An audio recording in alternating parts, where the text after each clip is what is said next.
வணக்கம். சிறகடிக்க ஆசை சீரியலில் இனி என்ன நடக்க போகுது அப்படின்னு தான் பார்க்க போகிறோம்.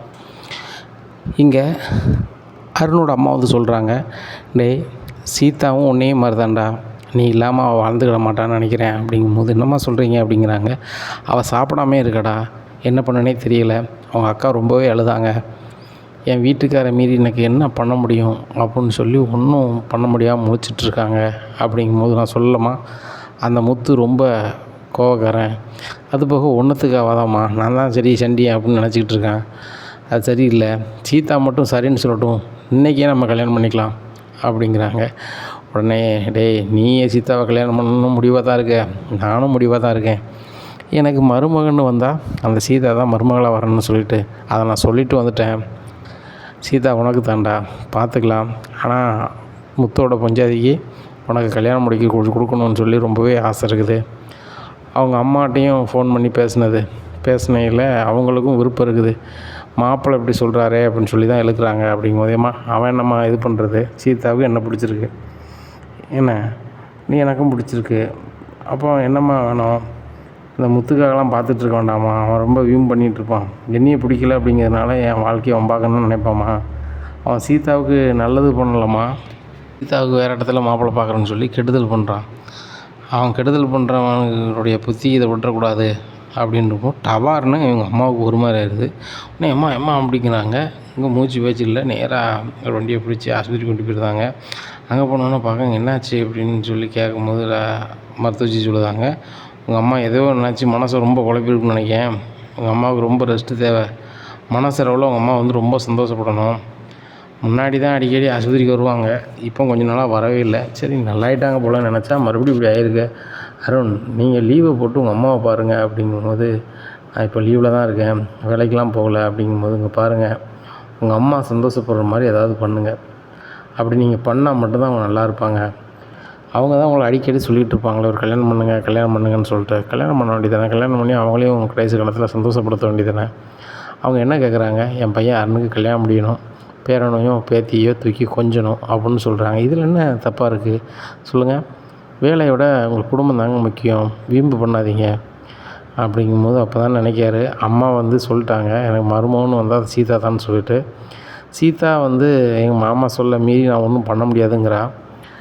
அவங்க அக்காளுக்கு எனக்கு கல்யாணம் முடிச்சு கொடுக்க விருப்பம் இருக்குது, என்ன பண்ணுறதுன்னு ஒன்றும் புரியலையே அப்படின்னு சொல்லி முடிச்சிட்ருக்காரு. அப்போ அருணோட ஃப்ரெண்ட்ஸ்லாம் வேலை பார்க்குறவங்க வராங்க. என்ன அருண் அம்மாவுக்கு ஏதோ ஆகிட்டுனாங்க, என்னாச்சு அப்படிங்கிறாங்க. நல்லா இருக்கிறாங்க, இப்போதைக்கு யாரும் பார்க்க வேணும்னு சொல்லியிருக்காங்க, மற்றபடி அவங்க என் வாழ்க்கையை நினச்சி தான் பயப்படுறாங்க. நானும் சீதாவும் விரும்பினோம், உங்களுக்கே தெரியும். அந்த முத்துக்கு எனக்கு ஆகாதனால எனக்கு பொண்ணு கட்டி தரக்கூடாது அப்படின்னு சொல்லிட்டு அவன் சொல்லிட்டான் போல். அதனால் அந்த சீதா வந்து வேணாம் அப்படின்னு சொல்லிட்டு போனதுனால எங்கள் அம்மா போய் வீட்டில் பேசினாங்க. வந்துட்டு ரொம்ப ஃபீலிங்காக தான் பேசிகிட்டு இருந்தாங்க. திடீர்னு பொசுக்குன்னு மூச்சு பேச்சு இல்லை, இங்கே கொண்டு வந்தால் சொல்கிறாங்க, அவங்க அம்மா வந்து உங்களை பற்றி தான் பேசிகிட்டு இருக்கோம், கல்யாண வாழ்க்கை பற்றி தான் பேசிகிட்ருக்கோம் அப்படிங்கிறாங்க. உள்ள வேலை பார்க்குறவங்க எல்லோரும். எனக்கு என்ன பண்ணனே தெரில அப்படிங்கும்போது, என்ன பண்ணல தெரிலையா, என்னையா சொல்கிறேன், எங்களுக்கு பூரா இவன் தான் யோசனை பண்ணுவேன், சொல்லுவேன் எதை பண்ணு அதை பண்ணும்ப, இப்போ உனக்கே யோசனை இல்லையா அப்படிங்கும்போது, இந்த விஷயத்தில் என்ன பண்ண முடியும், அந்த புள்ளியோட மாமன் தான் வந்து எனக்கு கண்ணால் பண்ணியே வைக்க மாட்டேங்கிறானே, அது போக என்னையை பார்த்தா அவனுக்கு பிடிக்க மாட்டேங்குது, அவனை பார்த்தா எனக்கும் பிடிக்க மாட்டேங்குது, இப்போ என்ன பண்ண அப்படிங்கும்போது, அருணுங்க பாரு நான் சொல்லுன்னு தப்பாக நினைக்காத, என்னதான் இருந்தாலும் நீ சீதாவை விரும்பிட்ட, அவன் சொந்தக்காரன் உனக்கும் சொந்தக்காரன் தான், நீ தான் விட்டு கொடுத்து போகணும், ஒரு வழி கிடையாது, உன் வாழ்க்கை நீ பார்க்கணுன்னா விட்டு கொடுத்தாகணும். அப்படிங்கும்போது நான் எதுக்கு விட்டு கொடுத்து போகணும் அந்த போக்கிரி பைக்கிட்ட அப்படிங்கிறாங்க. இங்கே பாரு, அவன் போக்கிரி இல்லையோ சீதாவுக்கு மாமன், சீதா ஐயன் மாமன் சொல்ல மீறி ஒன்றும் பண்ண மாட்டான், நீ ஐயன் மாமன்கிட்ட போய் எதுவும் கேட்க மாட்டேன். இப்படி இருந்தால் எப்படி உங்கள் வாழ்க்கை சரியாக இருக்கும் நினச்சி பாரு. உங்கள் அம்மாவுக்கு இப்படியா இருக்குது, இதில் நீ வீம்பு பார்த்தேன்னு வச்சுக்கோயேன், உங்கள் அம்மாவுக்கு எதாவது ஆகிட்டுனா அதுக்கப்புறம் நீ வந்து மன வருந்தியோ இல்லைனா அதை நினச்சி ஃபீல் பண்ணி என்ன ஆக போகுது, ஒன்றும் ஆக போகிறதில்ல. நீ தானே சொல்லுவ அடிக்கடி, நடந்து முடிதை வச்சு பேசி ஒரு பிரயோஜனம் இல்லை அப்படின்னு அடிக்கடி என்கிட்ட சொல்லுவல, அந்த மாதிரி ஆயிரும் பார்த்துக்கோ, நான் அம்மாவை பார்க்குறேன் அப்படிங்கிறாங்க. உடனே மறுத்து வச்சுட்டு கேட்குறாங்க, பார்க்கலாமா அப்படின்னா பார்க்கலாம் அப்படிங்குவாங்க. ஆனால் அருணை பார்த்துட்டு அழுகிறாங்க. அருண் ஃப்ரெண்டு சொல்கிறாங்க, ஏமா அழுறீங்க அப்படிங்கும்போது, இல்லைப்பா உங்களுக்கெல்லாம் கல்யாணம் ஆயிடுச்சு, பிள்ளைக்குட்டியோடு இருக்கீங்க, அருணையும் அப்படி பார்த்துட்டேன்னா நான் போய் சேர்ந்துருவேன், நிம்மதியாக இருப்பேன்ப்பா அப்படிங்கும்போது அருண் சொல்கிறாங்க, ஏம்மா அப்படி பேசுகிறீங்க, எனக்கு வரும்னா நீங்கள் தானம்மா, எனக்கு சொந்தமா பந்தமா எல்லாமே நீங்கள் தானம்மா அப்படிங்கும்போது, டேய் உனக்கு முக்கியமான உறவு சீதான்னு ஒருத்தி இருக்காடா, அவள் தான்டா அவன் பொண்டாட்டி. அவளை எப்படியோ ஏதோ என்ன பண்ணுவேன் எனக்கு தெரியாது. அவளை மருமகளை என் வீட்டுக்கு கூப்பிட்டு வரேன். அவளை தவிர வேறு யாரையும் நான் மருமகளை ஏற்றுக்க மாட்டேன். சரிதானா? நிறைய பேர்கிட்ட பணம் காசு இருக்குது, ஆனால் அந்த குணம் இல்லைடா. ஆனால் சீதாட்ட நல்லவே குணம் இருக்குது. அந்த பிள்ளை இப்போ முகம் வாடி போய் இருக்குது, சாப்பிடாம வைக்காமல் அங்கே கிடக்கு. அதுக்கு எதுவும் ஆகிட்டா கூட எனக்கு மனசு கேட்காதுடா. எப்படியாவது அந்த பிள்ளையை சாப்பிட வை, என் வீட்டுக்கு மருமகளாக கொண்டு வா. அம்மா அன்னைக்கே சரியாயிரும்டா அப்படிங்கும்போது, கண்டிப்பாம்மா இது நடக்கும். எப்பாடுபட்டாலும் சீதாவை நம்ம வீட்டு மருமகளாக நான் கொண்டு வருவேன் அப்படிங்கிறாங்க. சரிடா அப்படிங்கிறாங்க. உடனே மறுத்து வச்சுட்டு கேட்குறாங்க, எங்கள் அம்மாவுக்கு என்ன செய்யுது அப்படிங்கும்போது, ஒன்றும் இல்லை, வீட்டில் போய் ரெஸ்ட் எடுத்தால் சரியாயிரும், கூப்பிட்டு போங்க. ஆனால் அவங்க மனசுக்கு சந்தோஷப்படுற மாதிரி நீங்கள் நடந்துக்கிடுங்க. கொஞ்சம் கூட அவங்க மனசு கோணக்கூடாது. அப்படி கோணுச்சுன்னா அவங்க என்ன நிலைமைக்கு ஆளாவாங்கன்னு நான் சொல்ல முடியாது. உங்களுக்கே தெரியும், பார்த்துக்கோங்க அப்படின்னு சொல்லிட்டு அனுப்பி வைக்காங்க. இங்கே அருண் ஒரு ஃப்ரெண்ட்டை போயிட்டு வரேன்னு சொல்லி வீட்டுக்கு கூப்பிட்டு போயிடுறாங்க. வீட்டில் போய் அருண் அழுகிறாரு, அம்மா நீங்கள் உடம்ப பார்த்தா தானம்மா நல்லாயிருக்கும், நானும் வேலை அங்கேன்னு போயிடுவேன். அப்படி இருக்கும்போது நீங்கள் உடலை பேணணும்மா அப்படிங்கும்போது, டேய் உடல்லாம் நல்லா தான்டா இருக்குது, மனசு தான் சரியில்லை. சீதா வீட்டு மருமகளாக வருவாளா மாண்டாளான்னு நினச்சிக்கிட்டே இருக்கேன்டா, அதையே தான் தோணிகிட்டு இருக்குது அப்படிங்கும்போது, ஏம்மா நான் சீதாட்ட பேசுகிறேன் அப்படிங்கும்போது, எப்படா பேசுவேன், உன் ஃபோனை தான் எடுக்க மாட்டாளே அப்படிங்கிறாங்க. ஃபோன் எடுக்கட்டானம்மா நேரில் போய் பேசுகிறேன் அப்படிங்க. டேய் நீ வீட்டில் போய் அதுவும் வேறு பிரச்சனையாக கூடாது. அவங்க அம்மா, அவங்க தம்பி, அவங்க மாமான்னு சொல்லிட்டு ஏதாவது ஒரு வகையில் வந்துட்டுன்னா கஷ்டமாகப்படும். ஏற்கனவே என் மாமனுக்கு ஒன்று பிடிக்க மாட்டாங்குது. இப்படி இருக்கும்போது நீ ஏதாவது பண்ண போவ, வேறு மாதிரி ஏறக்கூடாதா அப்படிங்கும்போது, ஒன்றும் ஆகாதும்மா, நான் சீதாவிட்ட பேசி பழையபடி நம்ம வீட்டுக்கு வர்ற மாதிரி உன்கிட்ட பேசுகிற மாதிரி பண்ணிடுவோம்மா. கல்யாணம் கூட என் மாமன் விரும்பலாம் பண்ணிக்கலாம் அப்படி இப்படின்னு சொல்லி எனக்கு தேர்த்தி பண்ணிடுவேன் அப்படிங்கிறாங்க. உடனே அப்படியா சொல்கிறேன், நம்ம வீட்டுக்கு மறுபடியும் சீதா வருவாளா, என்கிட்டலாம் நல்லா பேசுவாளா, உங்கள்கிட்டையும் பழையபடி பேசுவான்னு நினைக்கிறியா யாருன்னு அப்படிங்கிறாங்க. தெரியலம்மா, ஆனால் நான் கண்டிப்பாக முயற்சி பண்ணுறேன் அப்படிங்கிறாங்க. சரிடா வேலைக்கு ரொம்ப லீவ் போட்டுட்ருக்காத, வேலைக்கு போனால் போ அப்படிங்கிறாங்க. இல்லைம்மா என் மாமன்கிட்ட நான் பேசுகிறதுக்கு இந்த வேலை தான் தடுக்குது அப்படிங்கும்போது, டேய் இந்த வேலை கிடைக்க ஏகப்பட்ட பேர் ரொம்ப சங்கடப்பட்டு தான் போகிறாங்க, நீனும் அப்படி தானே போனேன், இப்போ இந்த வேலையை அசால்ட்டாக விட்டுற மாதிரி பேசுகிற அப்படிங்கும்போது, இல்லைம்மா இந்த வேலை தான் என் மாமனுக்கு பிடிக்கல என்னமோ தெரில, பேசாமல் இந்த வேலையை நான் விட்டுட்டேன்னே அப்படிங்கும்போது, டே அருணே தனக்கு பிடிச்சமான வேலை நீ அடிக்கடி சொல்லுவேன், உன் ஆசையை விட்டுட்டு ஏன்டா இது பண்ணணும் அப்படிங்கும்போது, இல்லைம்மா உன் ஆசை சீதாவை கல்யாணம் பண்ணி இந்த வீட்டுக்கு கூப்பிட்டு வரணுங்கிறது, என் ஆசையும் அதுதான். அப்போ அதுக்கு இடையில இது இடைஞ்சலாக இருக்கக்கூடாதுலாமா அப்படிங்கும்போது, டேய் இதெல்லாம் இடைஞ்சல் இல்லை, என் மாமனுக்கு மட்டும் உன்னை பற்றி புரிஞ்சுக்கிட்டோன்னா ஒன்றுமே பிரச்சனை இல்லை அப்படிங்கிறாங்க. எப்படி தான் புரிய வைக்க போகிறேன்னு தெரிலம்மா. சரிம்மா உனக்கு நான் சாப்பாடு வாங்கிட்டு வரேன்னு சொல்லி சாப்பாடு வாங்க போகிறாங்க. அங்கே முத்து 2-3 பேருக்கு சாப்பிட வழி இல்லாத அளவுக்கு சாப்பாடு வாங்கி கொடுத்துட்ருக்காங்க. அப்போ அதில் ஒரு ஆள் கேட்குறாங்க, தம்பி நீனே டிரைவர் தொழில் பார்க்க நீங்கள் எல்லாேருக்கும் சாப்பாடு வாங்கி கொடுத்துட்ருக்கியா அப்படிங்கும்போது, நீங்கள் சொல்லுறது சரி தான், நான் பெரிய அளவில் பணம் இல்லாதவன் தான், கோவக்காரன் தான், ஆனால் யாரும் பட்னியாக இருக்காங்கன்னா அதை பார்த்துக்கிட்டனால இருக்க முடியாதும்மா, நீங்கள் சாப்பிடுங்க அப்படிங்கும்போது, தம்பி ஒரு நாளைக்கு எவ்வளோ சம்பாதிப்பீங்க அப்படின்னு ஒரு ஆள் கேட்காரு பக்கத்தில் ஒரு ஆள். என்னாச்சும் 1000 ஓடும் 2000 ஓடும், சில நாள் காசு இல்லாமல் இருக்கும், அதை நினச்சி கவலைப்படுறது கிடையாது. என் பொண்டாட்டியும் தனியாக பூ வியாபாரம் பார்க்குறான், டெக்கரேஷன் வேலையும் பார்க்குறான், அவளால் முடிஞ்சதை அவள் செய்வாள், நான் முடிஞ்சதை வீட்டில் செய்வேன். அதுபோக என் பொண்டாட்டியும் இப்படி தான், யாரும் சாப்பாடுக்கு பாடலைன்னாலும் வாங்கி கொடுப்பான், எங்களால் முடிஞ்சதை செய்கிறேன்யா அப்படிங்கிறாங்க. தம்பி நீங்கள் ரொம்ப நல்லா இருப்பீங்க, உங்கள் குணம் யாருக்கும் வராது அப்படிங்கும்போது அருண் பார்க்குறாரு. இங்கே மட்டும் நல்ல மாதிரி நடிச்சுக்கிறான், ஆனால் சொந்த மருமகளை கஷ்டப்படுத்துகிறான், அவள் பிடிச்சமான வாழ்க்கையை அமைச்சு கொடுக்க மாட்டான், கேட்டால் நல்ல பையன் பார்க்குறான் அது இதுன்னு சொல்கிறானே அப்படின்னு சொல்லிட்டு மனசில் நினச்சிட்டு அம்மாவுக்கு சாப்பாடு வாங்கிட்டு போயிடுறாங்க. அப்போ முத்து ஒரு மாப்பிள்ளையை பார்க்கறதுக்கு ஒரு இடத்துக்கு போகிறாரு. அப்போ அந்த மாப்பிள்ளை நல்ல மாப்பிள்ளை அப்படிங்காங்க, அதை விசாரிச்சுட்டு கிடக்காங்க. அப்போ அருணுக்கு இந்த விஷயம் தெரிய வருது, சீதாவுக்கு வேறு இடத்துல மாப்பிள்ளை இந்த முத்து தான் பார்த்துட்ருக்கான் வச்சிட்ருக்கான்னு சொல்லிட்டு. அப்போ அருண் நேராக அந்த மாப்பிள்ளை பார்த்த வீட்டுக்கே போகிறாரு. இந்த மாதிரி சீதான்னு ஒரு பொண்ணு உங்களுக்கு சொன்னாங்களா அப்படிங்கிறாங்க. ஆமாம் சொன்னாப்புல, அந்த முத்துன்னு ஒரு கார் டிரைவர் சொன்னாப்புல, குடும்பம் நல்ல குடும்பமாம்ல, அது போக அவங்க கஷ்டப்பட்ட ஆட்களாக இருந்தாலும் ரொம்ப நேர்மையான ஆட்களாம்ல அப்படிங்கிறாங்க. ஆமாம் அது என்னமோ உண்மை தான் அப்படிங்கிறாங்க. அந்த பொண்ணு கூட படிச்சுட்டு நல்ல வேலை பார்க்குதாமே அப்படிங்கிறாங்க. படிச்சுட்டு நல்ல வேலை பார்க்குது தான், பொறுப்பாக இருக்குது தான் அப்படிங்கிறாங்க. சரிங்க நீங்கள் அவங்களுக்கு அப்படிங்கிறாங்க. நான் சீதாவோட லவ்வரு அப்படின்னு. லவ்வரா அப்படிங்கிறாங்க. ஆமாங்க 2 பேரும் விரும்புகிறாங்க, அவங்கள கல்யாணம் பண்ணணும்னு சொல்லிட்டு தான் நான் நினைக்கிறேன். எங்கள் அம்மாவும் அப்படி தான் நினைக்கிறாங்க. ஆனால் முத்துன்னு சொல்லிட்டு உங்களை மாப்பிள்ளை பார்க்க வந்தார், அவருக்கு என்ன பிடிக்கல, எனக்கும் அவருக்கும் ஆகாது. அதனால் என்னைய வேணான்னு சொல்லிட்டு உங்களை பார்க்க வந்திருக்காரு. நீங்கள் நிச்சயம் வேணால் பண்ணலாம், ஆனால் அந்த பொண்ணு கூட கல்யாணம் எனக்கு தான் ஆகும், அதனால் நீங்கள் மறந்துடலாம் அப்படிங்கிறாங்க. இதை கேட்டால் அவர் என்னங்க சொல்கிறீங்க, இப்படிலாம் பேசுகிறீங்க, அந்த முத்தண்ணன் வந்து என்னென்னமோ சொன்னார், என் மருமகன் நல்ல பிள்ளை, என் பொண்டாட்டியோட தங்கச்சி, அந்த பிள்ளையை கட்டினீங்கன்னா வாழ்க்கை நல்லாயிருக்கும், படித்து நல்லாவே வேலை பார்க்குது, ரொம்ப அறிவான பிள்ளை, பொறுப்பான பிள்ளை அப்படி இப்படின்னாங்க. இப்போ உங்களை விரும்புகிறாங்கன்னு சொல்கிறாங்க அப்படிங்க. ஐயோ எல்லாமே உண்மைதான்யா, பொறுப்பான பிள்ளை தான், அறிவான பிள்ளை தான், அழகான பிள்ளை தான், எல்லாம் சரி தான். ஆனால் என்ன விரும்புது சரிதானா, என்ன பிடிக்காம வேறு கல்யாணம் ஏற்பாடு பண்ணுறாங்க, அதனால் லாய்க்கக்கூடாது அப்படின்னு சொல்லிட்டு கிளம்பிடுறாரு. உடனே முத்துக்கு கால் பண்ணுறாரு அந்த மாப்பிள்ளை பையன்.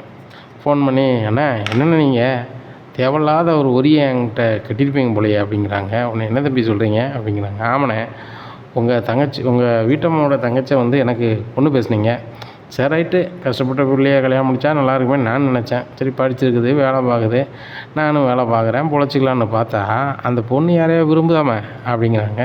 ஆமாம், இந்த விஷயத்தை உங்களுக்கு யார் சொன்னா அப்படிங்கிறாங்க. யார் சொன்னாவா, இந்த விரும்பின பையனை என்ன சொல்லிட்டு போகிறாங்க, இந்த அட்ரஸ்மா கொடுப்பீங்க, அது போக அப்போ விரும்பின பொண்ணை என்ன கட்டிப்பீங்க அப்படிங்கிறாங்க. உடனே தம்பி தப்பாக நினச்சிக்காதீங்க, தப்பான ஆளாக தேர்ந்தெடுத்துட்டாப்புல, அதனால் நம்ம தான் சரியாக பண்ணணும், நான் தான் அந்த வீட்டில் மூத்த பையன் மாதிரி அப்படிங்கிறாங்க. ஆனாச்சுங்க பாருங்கள், நீங்கள் பேசலாம் சரி தான், ஆனால் அந்த பையன் ரொம்ப விரும்புகிறாரே நம்ம தெரில, என்னை தேடி வந்து சொல்லுதார். அதுபோக நீங்கள் யாரை மாப்பிள்ளை பார்க்குறீங்க என்ன பண்ணுறீங்கன்னு எல்லாமே அவருக்கு தெரியுது, எப்படி தெரிய வருது அப்படின்னு சொல்லி கேட்குறாங்க. தெரிலையே அப்படிங்கிறாங்க. அதான் என்னென்னு பாருங்கள், நான் தான் இல்லை, நீங்கள் எந்த மாப்பிள்ளை வந்தாலும் அவர் வந்து பேசுவார்னு நினைக்கிறேன், அதை பார்த்துக்கிட்டுங்க அப்படின்னு சொல்லிட்டு ஃபோனை வச்சிடுறாங்க. இங்கே முத்துக்கு சரியான கடுப்பாக இருந்த அருண் மேலே. அருண் வந்து சொல்லியிருக்கான் அவனை சும்மா விடக்கூடாது, ஆனாலும் எப்படி இந்த அருணுக்கு இந்த விஷயம் தெரிஞ்சிச்சு, இந்த மாப்பிள்ளை தான் பார்த்துருக்காங்கன்னு எப்படி தெரிஞ்சிச்சு அப்படின்னு சொல்லி ரொம்பவே புலம்புறாரு. நம்ம யார்கிட்ட சொன்னோம் அப்படின்னு சொல்லி யோசிக்கும் போது கார் ஸ்டாண்டில் தான் நம்ம பேசிகிட்டு இருந்தோம். அப்போ கார் ஸ்டாண்டில் யாரோ ஒரு ஆள் வந்து அந்த அருணுக்கு நடக்கிறதெல்லாம் சொல்கிறாங்க அப்படின்னு சொல்லி ரொம்ப கடுப்பாகி நேராக கார்த்திகிட்ட போகிறாங்க. கார்த்தி, நீ தான் அந்த அருணுக்கிட்ட நல்லாவே பேசுவ, அருணுக்கிட்ட நடக்கிறதெல்லாம் சொல்கிறியா அப்படிங்கிறாங்க. நான் ஏன் சொல்ல போகிறேன் அப்படிங்கிறாங்க. உடனே நீ சொல்லலை, அப்போ யார் சொல்லியிருப்பா அப்படிங்கும்போது தெரில எனக்கு அப்படிங்கிறாங்க. உடனே முருகனுக்கும் தெரியுமில்ல அப்படின்னு சொல்லி முருகன் எங்கே இருக்குது அப்படிங்கிறாங்க. வித்யா வீட்டில் அப்படிங்கிறாங்க. சரி ரைட்டு, இந்த வழியாக வருவியா அப்படிங்கிறாங்க. ஆமாம், நான் கார் ஸ்டாண்டுக்கு வந்து தான் போவேன் அப்படின்னு சொல்லி கார் ஸ்டாண்டு வரேன், என்ன சொல்லுங்கண்ணே அப்படிங்கிறாங்க.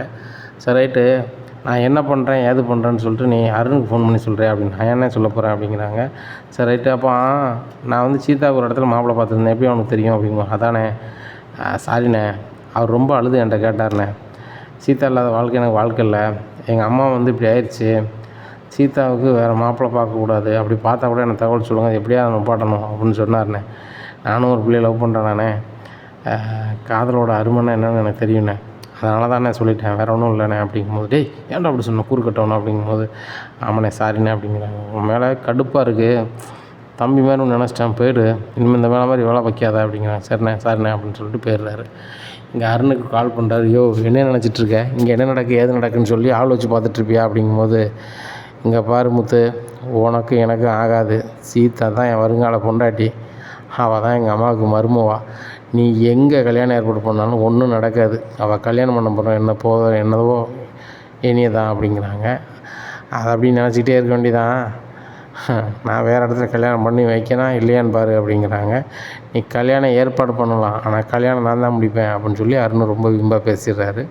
முத்துக்கு சரியான கோபமாயிருது. இந்த அருணுக்கு இவ்வளவு சேட்டை ஆகிட்டேன் அப்படின்னு சொல்லி கடுப்பில் உட்காந்துருக்கும். மீனாக வராங்க. எங்கள் மதியம் நீங்கள் சாப்பிடவே வரலையா, அப்படிங்க சாப்பாடு அப்படிங்கிறாங்க கார் ஸ்டாண்டில் வந்து. ஆமாம், இதுதான் ரொம்ப முக்கியம், இந்த அருண் ரொம்ப ஓவராக பண்ணிகிட்ருக்கான், அவனை போட்டு தெளியலாம்னு நினைக்கிறேன் அப்படிங்கிறாங்க. என்னங்க எப்படி பேசுகிறீங்க அப்படிங்கிறாங்க.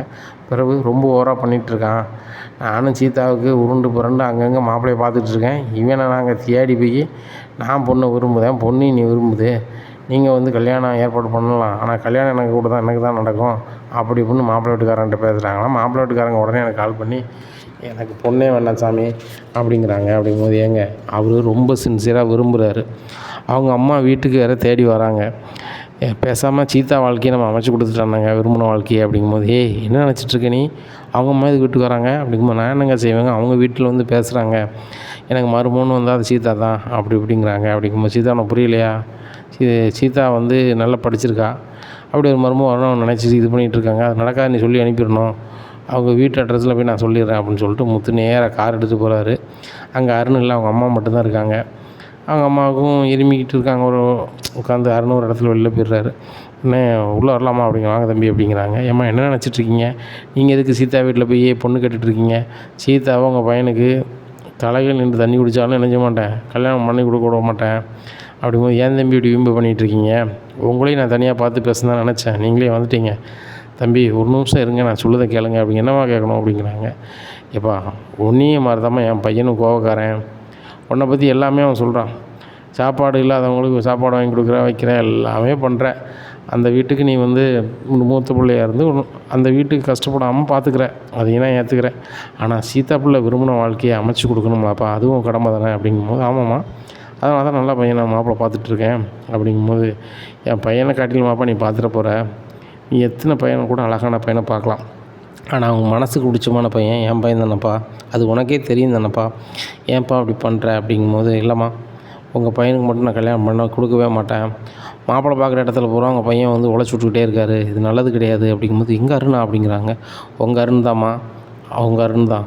நான் மாப்பிள்ளை பார்க்குற இடத்த வந்து எப்படின்னு தெரிஞ்சுக்கிட்டு அங்கே பூராமே நான் விரும்புகிறேன் வைக்கிறேன்னு சொல்லிட்டு எல்லாமே பண்ணுறாரு, இது நல்லது கிடையாது, சொல்லிடுங்க, நான் வேறு இடத்துல தான் கல்யாணம் முடிச்சு கொடுக்க போகிறேன் அப்படிங்கும்போது, தம்பி தயவுசெய்து தப்பாக நினச்சிக்காதீங்க, என் வீட்டு மருமகனை அவதான்னு சொல்லி நான் என் பையன்கிட்ட சொல்லிட்டேன். அதுபோக அருண் ரொம்ப விரும்புகிறான்ப்பா, சாப்பிடாம வைக்காமல் கிடக்குறான் அப்படிங்க. உங்கள் பையன் சாப்பிடாம பற்றி நான் ஃபீல் பண்ண போகிறதில்ல அப்படிங்கும்போது, இதை ஃபீல் பண்ண வேண்டாம்ப்பா, உன் பொஞ்சாதியோட தங்கச்சி சாப்பிடாம கிடக்க, அதையாவது கொஞ்சம் யோசிப்பியாப்பா அப்படிங்கிறாங்க. என்னம்மா சொல்கிறீங்க அப்படிங்க. ஆமாம் என்னென்னு பாருங்கள் அப்படிங்கிறாங்க. நேராக முத்து கோவத்தில் சீதா வீட்டுக்கு போகிறாங்க. சீதா சாப்பிடாம உட்காந்துட்ருக்காங்க. சீதா சாப்பிடலையா அப்படிங்கிறாங்க. சாப்பிட்டோமாம்மா அப்படிங்கிறாங்க. நீ சாப்பிடலங்கிறத அந்த அருண் அம்மா சொல்லி தான் எனக்கு தெரியுது, ஏன் ஒழுங்காக சாப்பிட்டானே, அந்த அருண் தான் நீ கல்யாணம் முடிக்கணும்னு நினச்சிட்ருக்கியா அப்படிங்கும்போது, மாமா உங்கள் விருப்பம் இல்லாமல் நான் கல்யாணம் முடிக்க மாட்டேன்மாம்மா அப்படிங்கிறாங்க. எனக்கு அது தெரியும், அதான் உனக்கு நல்ல இடத்துல மாப்பிள்ளை பார்த்துட்ருக்கேன், வச்சிட்ருக்கேன், கூட சீக்கிரம் சூப்பர் மாப்பிள்ளையை கொண்டு உன் முன்னாடி நிறுத்துவேன், உனக்கு பிடிக்கான்னு கேட்பேன், பிடிச்சிருக்குன்னா தான் கல்யாணம் சரியா அப்படிங்கிறாங்க. உடனே மாமா எனக்கு இப்போதைக்கு கல்யாணமே வேண்டாம், எனக்கு கல்யாணமே வேண்டான்ட்ருக்கேன் அப்படிங்கிறாங்க. ஏன் அருணை கல்யாணம் முடிச்சு சீக்கிரம் வாழ்க்கை நடத்த நினச்சவா இதை நான் இது பண்ண மாட்டியா அப்படிங்கும்போது, இல்லைம்மா எனக்கு வேண்டாம், நான் அருணை மறக்க தான் முயற்சி பண்ணிகிட்ருக்கேன், ஆனால் என்னால் முடியலை அப்படின்னு சொல்லி அழுகிறாங்க. ரொம்ப எல்லாமே சரியாயிரும், அழுக முடிஞ்சோன்னா ஒரு பாரம் நீங்கும், சரியாயிரும் அப்படிங்கிறாங்க. மாமா எதுவும் சாப்பிட்றீங்களா அப்படிங்க. நீ முதல்ல சாப்பிடு அப்படின்னு சொல்லி சாப்பாடு போட்டு ஒன்று கொடுக்குறாங்க. இல்லை மாமா வேண்டாம் அப்படி, சாப்பிடு அப்படின்னு சொல்லி கத்துறாங்க. அப்போ மீனா வந்துடுறாங்க. ஏங்க இங்கேயும் வந்து கத்திக்கிட்டு தான் இருப்பீங்களா அப்படிங்கும்போது, ஏன் மீனா இந்த சீதா சாப்பிட்டால நீ பார்க்க மாட்டியா அப்படிங்கும்போது, ஏங்க நான் எவ்வளவோ சொல்லிட்டேன், கேட்க மாட்டேங்க, நான் என்னங்க பண்ண முடியும், அவளுக்கு விரும்பவே வாழ்க்கையே கிடைக்கலன்னு சொல்லி வருத்தத்தில் இருக்கா, என் தங்கச்சி இப்படி ஆயிடுச்சு, நான் நினைக்கிறத தவிர வேறு என்ன செய்ய முடியும் அப்படிங்க. இப்படி சொல்லிக்கிட்டு இருந்தால் சாப்பாடை ஊட்டி விடு அப்படிங்கிறாங்க. எங்கள் சீதாவுக்கு மீனா சாப்பாடை ஊட்டி விட்றாங்க. சரி சீதா டயத்துக்கு சாப்பிடு, ஆனால் அந்த அருண் சாப்பிடாமே இருக்க போகிறான் அப்படிங்கும்போது மீனா சொல்கிறாங்க. அவரும் சாப்பிடாம தான் இருக்கார் அப்படிங்கும்போது, மீனா இந்த தகவல் உனக்கு எப்படி தெரியும்? அவங்க அம்மா வந்தாங்களா, அவங்க தான் சொன்னாங்க. அதுபோக சீதா எந்தளவுக்கு விரும்புகிறாளோ அந்தளவுக்கு அவரும் விரும்புகிறாரு, நல்ல வேலை பார்க்குறாரு, இதுக்கு மேலே என்னங்க வேணும், பேசாமல் அவங்க வீம்பை விட்டுட்டு கல்யாணம் முடிச்சு கொடுக்கலாம் அப்படிங்கும்போது, ஏன் மீனா அவனுக்கு புரியவே மாட்டேங்க, அவன் நல்லவன் கிடையாது, நல்லவமாக நடிக்கிறான் அப்படிங்கும்போது, மாமா அவர் உங்களுக்கு பிடிக்கலன்னு சொல்லுங்கள், நல்லவமாக நடிக்கன்னு சொல்லாதீங்க அப்படிங்கும்போது, உனக்கு என்னை விட உங்கள் அக்காவோட நம்ம குடும்பத்தை விட உனக்கு வந்து அருண் தான் முக்கியமாக அப்படிங்கிறாங்க. இல்லை மாமா அது முக்கியம் கிடையாதுங்கிறதுங்க தான் அவர்கிட்ட சொல்லிகிட்டே வந்துட்டேன் வீட்டில் போய் அப்படிங்கும்போது, சரி இதே மனநிலையில் இரு, நான் சூப்பர் மாப்பிள்ளை பார்த்து நான் கல்யாணம் முடிச்சு வைக்கேன் அப்படின்னு சொல்லி கிளம்பி போயிடுறாரு. உடனே மீனை அழுகிறாங்க.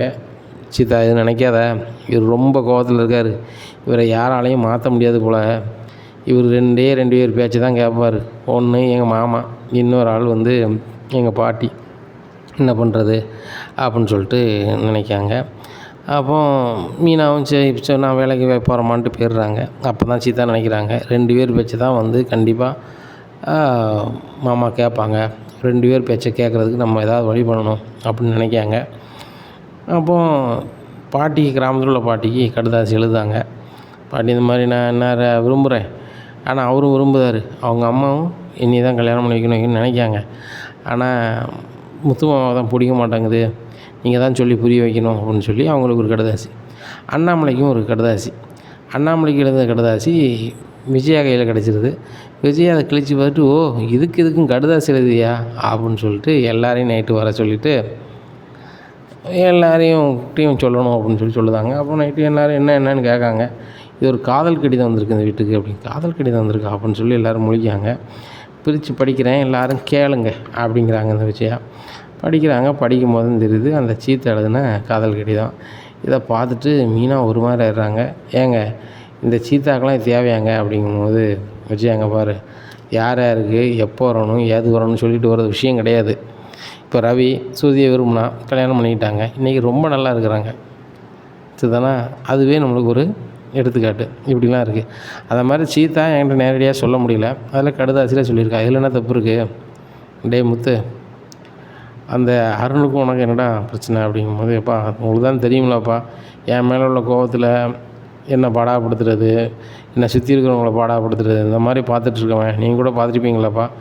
என் வண்டியுடைய பேப்பரையும் நான் காரே ஓட்டக்கூடாதுன்னு என்னெல்லாம் பண்ணாருன்னு பார்த்தீங்களே அப்படிங்கும்போதே, அது உனக்கு அவருக்கு நடந்தது. சீதா நல்லா இருக்கணும் சரிதானா? சீதா ரொம்ப விரும்புகிறா. அதுபோக சீதா வந்து மனசுக்குள்ளே எந்த அளவுக்கு கஷ்டப்பட்டுருந்தா எனக்கு அனுப்பியிருப்பா அப்படின்ட்டு இருக்கும்போது பாட்டி கால் பண்ணுதாங்க முத்துக்கு. டேய் கிராமத்துலேருந்து பாட்டி பேசுகிறேன் அப்படிங்கிறாங்க. சொல்லுங்கள் பாட்டி அப்படிங்கிறாங்க. சீதா எல்லா விஷயத்தையும் எனக்கு லெட்டராக எழுதியிருக்கா. டேய் அவளுக்கு ஒரு வாழ்க்கை வருதுன்னா நல்ல மாதிரி செஞ்சு கொடுக்க வேண்டியானே. அந்த வீட்டுக்கு மூத்த மருமம் நீ தானடா 2 செய்யணும். உன் கோபத்துக்காக அந்த பிள்ளை வாழ்க்கையை வம்பாக்கலாமா அப்படிங்கும்போது மேலும் மேலும் கடுப்பாதார். மீனாக்கிட்ட கேட்குறாரு, மீனா உன் தங்கச்சியும் அப்படி பண்ணிகிட்ருக்கா, என்கிட்ட டேரெக்டாக சொல்ல வேண்டியதுனா எதுக்கு எங்கள் பாட்டிக்கும் எங்கள் அப்பாவுக்கும் கடைதாசி போட்டுக்கிட்டுருக்கா அப்படிங்கும்போது அண்ணாமலை சொல்லிட்டாங்க, 2 பேர் பேச்சையும் நீ கேட்க மாட்டாங்க, யார் பேச்சையும் கேட்க மாட்டாங்க. அதனால் இப்போ யார் பேச்சை கேட்பாங்களோ அவங்களுக்கு அந்த பிள்ளை கடைதாசி இருக்குது, இதில் என்ன இருக்குது அப்படிங்கும்போது, முத்து நீ நினைக்கிறது தப்புடா. நீ வந்து அந்த பையனுக்கு கல்யாணம் முடிச்சு கொடுப்பாரு. உனக்கு அவனை பிடிக்கல, அவனை பற்றி பர்சனலாக விசாரிச்சு ஏன் இப்படி ஆகிட்டான் ஏது ஆகிட்டான்னு உன்னைய கோவக்காரங்கன்னு சொன்னாம்னா எவனும் சொன்னாம்னா அவன் உண்மை கதையை சொல்லும் போது ரைட்டு அவன் இன்னைக்கு கோவக்காரன் ஆகுது இதான் காரணமோ, அப்போ அவன் பண்ணுறதெல்லாம் சரி அப்படின்னு எல்லோரும் சொல்லுவாங்க. அந்த மாதிரி அந்த அருண் இன்னைக்கு இந்த நிலமையில் இருக்கான்னா முன்னாடி அவனுக்கு என்ன நடந்துச்சு, என்ன நடந்துகிட்ருக்கு, எதனால் இப்படி இருக்கான் அப்படின்னு பார்த்துட்டு உனக்கு வாய்ப்பு இருந்துச்சுன்னா கண்டிப்பாக நீ பண்ணி கொடு. சீதாப்புல ரொம்ப விரும்புதில்லை அப்படிங்கும்போது முத்து எதுவுமே பேசாமல் அவர் பாட்டில் மொட்டை மாடி பார்த்து போயிடுறாரு. பின்னாடியே மீனா போகிறாங்க. மாமா அவ்வளோ பேசுகிறாங்க, எந்த பேரும் சொல்லாமல் வந்துட்டீங்க அப்படிங்கும்போது, நீனும் உன் தங்கச்சி சேர்ந்துட்டு தான் பண்ணீங்களா? நான் வந்து எங்கள் அப்பா பேச்சையும் எங்கள் பாட்டி பேச்சையும் மீற மாட்டேன்னு சொல்லிட்டு இந்த கதையை பண்ணுறீங்களா? எல்லார் பேச்சையும் நான் கேட்பேன் தான், ஆனால் இந்த விஷயத்தில் சீதா வாழ்க்கை எனக்கு முக்கியம். அவனுக்கு கொண்டு நான் கல்யாணம் முடிச்சு கொடுத்துக்கிட்டு நாளைக்கு முட்டுது குத்துது குடையுதுன்னா யார் பொறுப்பு? அதெல்லாம் சரி வராது அப்படிங்கிறாங்க. ஏங்க நீங்கள் என்னங்க அப்படி பாரு மீனா, அதை விட்டுரு வேறு ஏதாவது பேசு அப்படிங்கிறாங்க. நீங்கள் சொன்னது தாங்க சரிம்மிங்க, உங்களை யார் சொல்லியும் இது பண்ண முடியாது. சீதா வேறு பாட்டியும் மாமாவும் சொன்னால் கேட்பாங்கன்னு நினச்சி பண்ணிட்டா, எனக்காக சீதாவை மன்னிச்சிருங்க அப்படிங்கிறாங்க. உடனே சீதா கால் பண்ணுறாங்க. சீதா நீ எதுக்கு எங்கள் அப்பாவுக்கும் பாட்டிக்கும் கடுதாசி போட்ட அப்படிங்கும்போது, எனக்கு என்ன சொல்லனே தெரில மாமா, நானும் இவரை மறக்கணும்னு நினச்சி பார்க்கேன், கண்ணை மூடுனா நினப்பு அவர் நினப்பா தான் வருது, ரொம்ப சங்கடமாக இருக்குது மாமா, அதான் மாமா நான் லெட்டர் எழுதினேன் அப்படிங்கும்போது, இங்கே பாரு சீதா எல்லாமே கொஞ்ச நாள் தான், அதுக்கப்புறம் பாரு எல்லாமே சரியாயிரும். நானும் மீனாவும் என்ன விரும்பியாக கல்யாணம் முடிச்சுக்கிட்டோம், இன்றைக்கி நல்லா இல்லை சந்தோஷமாக இல்லை, அதை விட நீ நல்லா இருப்ப, நான் பார்த்துக்குறேன் அப்படின்னு சொல்லி ஃபோனை வச்சிடுறாங்க. இங்கே நடந்த கதையை சீதாவுக்கு இப்படி பண்ண கதையை ஃபோன் பண்ணி அங்கே சீதாவோட அம்மாவுக்கு சொல்லுவாங்க. சீதா அம்மாவுக்கு சரியான கோவம் வந்துடுது. ஏற்கனவே நம்ம சங்கடப்பட்டுருக்கோம், இதில் தேவையில்லாத வேலை பார்க்கையான்னு போட்டு வெளுன்னு வழுக்காங்க இங்கே சீதாவை. இங்கே உடனே சத்யா சொல்கிறாரு, ஏம்மா நீ என்னம்மா நினச்சிட்ருக்க, சீதா விரும்பிய வாழ்க்கையை அடையணும் அவன் நினச்சி பண்ணிகிட்ருக்கான், இதில் என்னம்மா தப்பு இருக்குது? இதில் ஒரு தப்பும் கிடையாது. சீதா விரும்பணும் அப்படி நான் கல்யாணம் முடிச்சு வைக்க தான் போகிறேன், மாமாவே மீறினாலும் பரவாயில்லை அப்படிங்குண்டே, உங்கள் மாமாவை மீறி நீ வந்து சீதாவை கல்யாணம் முடிச்சு வைப்பேன் அப்படின்னா நல்லா இருக்காது. அதுபோக அப்படி ஒரு நிலைமை இருந்தால் அம்மா இருக்கவே மாட்டேன் அப்படிங்கும்போது, ஏம்மா அப்படி சொல்கிற அப்படிங்க, பிறகு என்னடா உன் வாழ்க்கையாக இருக்கட்டும் யார் வாழ்க்கையாக இருக்கட்டும் மாப்பிள்ளை தான் நின்று பார்க்காரு, அவர் தான் நின்று பார்க்க போகிறாரு. ஏன் சீதாவுக்கு பொண்ணு பார்க்கணும் வைக்கணும் அவர் தலையில் எழுதியிருக்கு, ஆனாலும் அலையுதார் வைக்காரு எல்லாம் செய்தார்ல. அப்போ மீனா மேலே என்ன பாசம் வச்சுருக்காரு அதே பாசம் சீதா மேலே வச்சுருக்காரு, சீதா மேலே என்ன பாசம் இருக்கோ அதே பாசத்தை குடும்பத்து மேலே வச்சுருக்காரு. நீ அவரெல்லாம் வந்து மீறி நீ கல்யாணம் முடிச்சு கொடுக்க வைக்கணும்னா நல்லா இருக்காது, அதுக்கப்புறம் இந்த வீட்டில் நீ இருக்க நினச்சி பார்த்துடாத அப்படின்னோடனே சத்யா ரொம்ப சோகமாக இருக்கார். இப்படியா இருக்குது. அங்கே அருணுக்கு ரொம்ப மன சங்கடமாக இருக்குது. அவர் ஃப்ரெண்ட்டை சொல்லி அழுகுதார், இப்போ நேரம் ஆயிடுச்சு வீட்டுக்கு போகிறனே அப்படின்னு சொல்லி வீட்டுக்கு அனுப்பிடுறாங்க. வீட்டுக்கு கடுப்பில் நேராக தண்ணி சாப்பிட்டு நம்பிக்கிட்டே போகிறாரு. அவங்க அம்மா இதை பார்த்து, என்ன அருண் நீ ஒரு மாதிரி வந்திருக்க, நீ தண்ணியே சாப்பிட மாட்டியாருன்னு எப்படி வந்திருக்க அப்படிங்கும்போது, எனக்கு மனசுக்கே சரியில்லைம்மா, எனக்கு என்ன பண்ணனே தெரில, யார்கிட்ட போய் கேட்கணும்னு ஒன்றும் புரியலை அப்படிங்கிறாங்க. அருண் இதெல்லாம் நீ பண்ணாத அருண், இந்த மாதிரி தடவை நீ பண்ணால் தப்புன்னு சொல்லுவேன், நீனே இப்படி பண்ணால் எப்படி அப்படிங்கிறாங்க. இல்லைம்மா, அந்த முத்து வச்சு செய்கிறான், என்னை பிடிக்கலைங்க அப்படிங்கிறனால சீதாவை கல்யாணமே பண்ணி கொடுக்க மாட்டான்னு சொல்கிறான். அதுபோக நானும் எத்தனை மாப்பிள்ளை வீட்டுக்காரனமாக கலாய்க்கிறது, வேணாம் கல்யாணம் பிடிக்காதுங்கன்ட்டு என்ன பண்ண எனக்கு ஒன்றும் புரியலம்மா. அதுபோக நான் வேலை பார்க்கறத மறந்துட்டு போய் பேசுகிற மாதிரி இருக்குமா, கஷ்டமாக இருக்குது அப்படிங்கும்போது, டே உங்கள் உயரதிகாரி ஃபோன் பண்ணார், நீ நாளையிலேருந்து வேலைக்கு போகணுமா அப்படிங்கும்போது, இல்லைம்மா நான் வேலைக்கு போக போகிறதில்ல அப்படிங்கும்போது, டேய் வேலைக்கு போகணுங்கிறேன் வேலைக்கு போக மாட்டேங்கிறேன் அப்படிங்கிறாங்க. இல்லைம்மா நான் போகலை அப்படின்னு சொல்லிட்டு அவர் பாட்டில் போயிருந்தார். இவன் என்ன வேலை கிடைச்சும் போக மாட்டாங்க தான், எல்லாருக்கும் வேலை கிடைக்காம அவங்க எவ்வளோ சங்கடப்படுதாங்க, இவன் கிடைச்ச வேலையும் பார்க்க மாட்டான் போலுக்க, சீதாவால் வம்பாவும் போயிடுவானோ, பேசாமல் வேறு கல்யாணம் முடியும்னு சொல்லிடுவோம் அப்படின்னு நினைக்காங்க. காலையிலே விடிஞ்சோடனே, அருண் நீ நேற்று நடந்துடணும் நினைவு இருக்கா அப்படிங்கிறாங்க. சாரிம்மா அப்படிங்கிறாங்க. அதை விட்றா, இனிமேல் போட்டு நீ சீதாவை நினைக்க வேண்டாம், உனக்கு ஒரு கல்யாணம் முடிச்சு வைக்கணும் தான் முன்னாடி நினச்சேன், சீதாவை பார்த்தோன்னா அப்படி ஒரு மருமகன் வந்தால் நல்லாயிருக்கும்னு நினச்சேன், அதனால தான் சொன்னோம்டா, நீ அதையும் மனசில் நினச்சி குழப்புற, ஆனால் அங்கே நடக்கிறதெல்லாம் பார்த்தா ஒன்றும் வேலைக்கு கேட்காது, அந்த முத்துக்குள்ள மேலே உள்ள கோவத்தில் யாரையாவது டபார்னு கல்யாணம் முடிச்சு வச்சாலும் வச்சுவிடுவான், அப்படி இருக்கும்போது லாய்க்கப்படாடா, உனக்கு வேறு இடத்துலனாலும் பொண்ணு பார்த்துருவோம் அப்படின்னோன்னா எங்கள் அம்மா முகம் வாடுது. ஏம்மா நான் வேறு இடத்துல கல்யாணம் முடித்தா உனக்கு சந்தோஷமாக இருக்குமாம்மா அப்படிங்கிறாங்க. இருக்குண்டா அப்படிங்கிறாங்க. உன் முகத்தை பார்த்தா அப்படி தெரிலம்மா, சீதா மட்டும் தான் மருமகளை வரணும்னு மனசு நினச்ச மாதிரி இருக்குது, கண்டிப்பாக அது ஒரு நாள் நடக்கும், நீங்கள் கவலைப்படாதாங்க, நான் அதை பண்ணியே தீர்வேன் தருன்னு அப்படிங்கிறாங்க. டேய் வேலைக்கு போறியா அப்படிங்கிறாங்க. வேலைக்கு வரலன்னு சொல்லிட்டு வரமா அப்படிங்கிறாங்க. டேய் அப்படி சொல்லாத, இல்லைம்மா எனக்கு வேலையும் பார்த்துக்கிட்டு சீதா பற்றியும் நினச்சிக்கிட்டு விளாண்டுக்கிட்டு இருக்க முடியல அப்படிங்கும்போது, அந்த வேலை தாண்டா முக்கியம் அப்படின்ட்டு சொல்லும்போது, இல்லைம்மா அப்படி அப்படிங்கும். இல்லை அருண் நானும் உங்கள் ஆஃபீஸில் வந்து பார்க்க வரேன் அப்படின்னு சொல்லிட்டு நேராக ஆஃபீஸில் பார்க்க போகிறாங்க. ப்ளீஸ் சார் வணக்கம், அருண் ரெகுலராக வேலைக்கு வரவேன், ஆனால் இப்போ மனசு சரியாக இல்லை, அதனால் அவனுக்கு ஒரு மாதம் லீவ் வேணும் அப்படிங்கும்போது, சரிம்மா அருண் லீவே கேட்க மாட்டான், அது உங்களை கூப்பிட்டு வந்து கேட்கான் லீவ் கொடுக்குறேன்னு சொல்லி 1 மாதம் கொடுத்துட்றாங்க. அருண் 1 மாதம், இந்த 1 மாதத்துக்குள்ளே சீதாவை நீனும் பேசி கல்யாணம் பண்ணிட்டீங்க அப்படின்னா ரைட்டு, இல்லையா வேலை தான் முக்கியம்னு சொல்லிட்டு நீ வேலைக்கு போ, நான் உனக்கு ஒரு வேறு பொண்ணை பார்த்து கல்யாணம் பண்ணி வைக்க, வேறு என்ன செய்ய முடியும் அப்படிங்கும்போது, இல்லைம்மா உங்கள் விருப்பம்லாம் பண்ண வேண்டாம், இந்த ஒரே மாதத்தில் சீதாவை நான் கல்யாணம் பண்ணி காமிக்கிறேன் அப்படின்னு சொல்லிட்டு ஒரு இடத்துக்கு போகிறாரு. அப்போ ஃப்ரெண்டுக்கிட்ட பேசிகிட்டு இருக்காரு.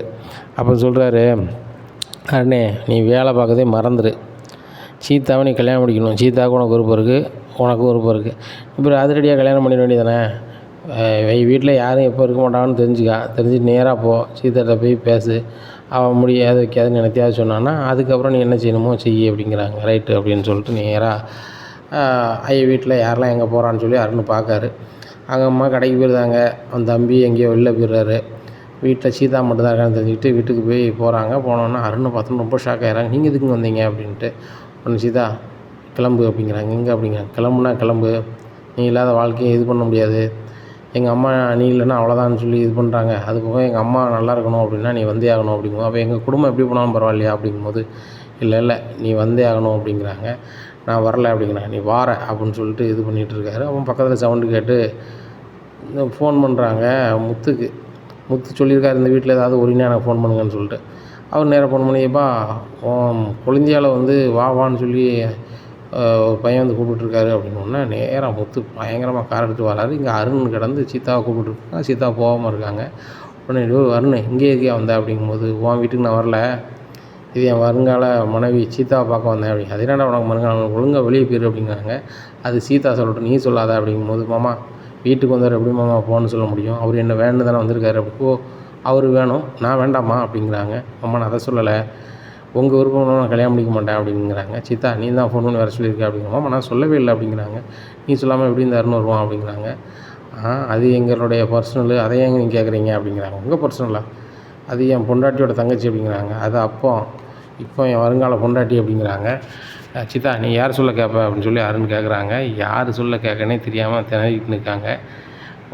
உடனே சொல்லு சீதா நீ யார் சொல்ல கேட்ப சொல்லு அப்படிங்கிறாரு அருண். யார் சொல்லையா, என் மாமன் ஏன் சொல்ல தான் கேட்பாங்க, நீ ஒழுங்கு மரியாதை கிளம்பிடு, இல்லைன்னா வசமாக பூசை வாங்கிட்டு போயிடாத அப்படிங்கிறாங்க. இல்லை போக முடியாது, நான் போனால் அந்த வீட்டிலேருந்து நான் கிளம்புனா சீதாவோட தான் கிளம்புவேன், இல்லை கிளம்ப மாட்டேன், என்ன ஆனாலும் பரவாயில்லை அப்படிங்கிறாரு இந்த அருண். இங்கே பாரு அருண் 1லேருந்து 10க்குள்ளே எண்ணுதேன், 10க்குள்ளே கிளம்ப வழியை பாரு, இல்லைன்னா நடக்கதே வேறு அப்படிங்கிறாங்க. 10 இல்லை, 100 இல்லை, 1000 நாள் நான் கிளம்ப மாட்டேன், உன்னால் ஆனதை பாரு அப்படிங்கிறாங்க. அந்த அருணும் இந்த முத்துக்கிட்ட சீதா ரொம்பவே அழுதுகிட்டு மீனாவுக்கு ஃபோன் பண்ணுறாங்க. இனி என்ன நடக்கும் அப்படிங்கிறத பொறுத்து இருந்து பார்க்கலாம்.